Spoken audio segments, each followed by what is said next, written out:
Hello, my name's Julian Edgar, and I'm the author of the book you see in front of you, Setting Up a Home Car Workshop.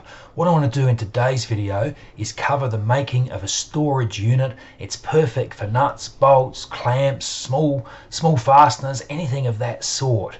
Now, it looks a bit like this, although you can make it whatever shape or size or style you actually want. If we take a look at it, you can see there's a wooden frame that you make yourself, and also there's these trays, these drawers.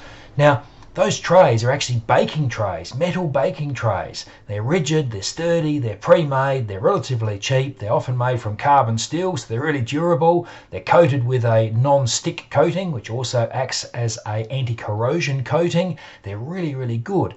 Now, I've not seen anyone make a storage unit in this way, so let's have a look at what I've done. Here's an example of one of the trays pulled out. You can see in this one I've used a fairly flat, wide, deep tray, so you can easily sort through the fasteners, or in this case hose clamps, and find the one that you want. But what's the starting point? Well, pick a baking tray and get a lot of them. At the top left, they're fairly deep, that's showing 2 trays, and I've made a storage unit using those. I use those for nuts and bolts. And down on the right, down here, we can see a shallower, broader one, like the ones I showed you a moment ago. Now, because you're going to want 18 or 36, a lot of them, really shop around, because if you save even $1 on each one, it really adds up.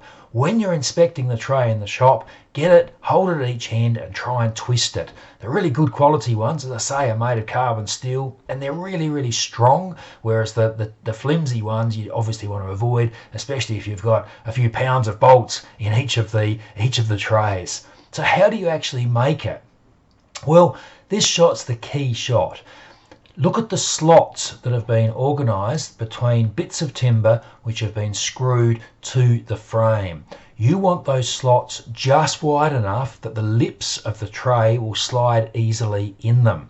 And to set that slot of the same width, I just used a piece of steel plate and I sandwiched it between the bits of timber as I was screwing them into place. You also want the corresponding other side, that the other lip of the tray slides in, you want it to be directly opposite. You don't want them cocked or at slightly different heights. So make sure you always start at one end, say the bottom, and then you put each bit of timber on one at a time with the spacer in between, making sure everything stays even in the gap and making sure everything stays square. Now, you also want a pretty solid frame. This is made from pine, and you can see I've used a lot of it, and I've screwed and glued everything together. When a storage unit like this is full, it may well have 300 or 400 pounds of objects in it, especially things like heavy bolts. So you don't want things to warp or bend or twist, so make it really, really strong. Here's the example of that one we saw earlier, but this time instead of hose clamps, I've got bolts in it. You can see because of the width and the length of the tray, it's really easy to sort through stuff.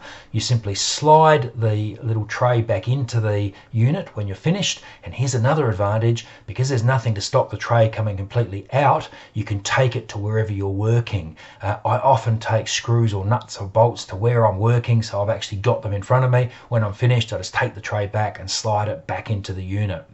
The book's called Setting Up a Home Car Workshop. I cover quite a lot on storage systems, storage solutions that you can build yourself. That means you can make them strong, you can make them exact size that you want, and in the case of the baking tray storage unit, you can also make them at a pretty good price. Thank you.